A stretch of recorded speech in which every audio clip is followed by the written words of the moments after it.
The warning signs for these firms are warning signs that were very clear to professionals, but I think not clear to the wider public and not clear to landlords. The warning signs are first that the people running these firms and often the people giving the advice and certainly the people speaking at conferences were not lawyers or accountants. They're salesmen. Definitely don't buy tax advice from salesmen. You should be speaking to some nerdy tax advisor who really knows their stuff. The second sort of alarming sign is that they were selling magic sauce, special sauce. They were selling something which they said was better than anything else out there and which was different from almost anything else out there. And that should send alarm bells ringing. Again, if you are Apple, you're probably happy doing some tax structure, which is very complicated and no one else in the world does. But if you are a normal person, and not a billionaire, you should be in the crowd. You should be doing the same kind of thing as other people. And doing something which is innovative, different, new, should really be sending off warning signs. And these firms were offering something that was very different to what the traditional advice would have been.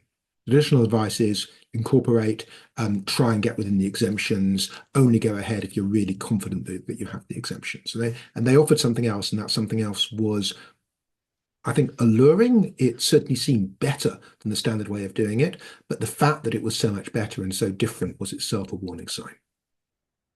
So go to a boring regulated tax firm. Incorporation is not very difficult technically. It's the issues are very well understood. There's loads of firms who can do it. So there was a consultation run by the last government on regulating the tax profession. And that, sadly, wouldn't actually have helped in this case because Less Tax for Landlords were a regulated firm and Property 118 weren't regulated, but Cotswolds barristers, you don't get more regulated than a barrister.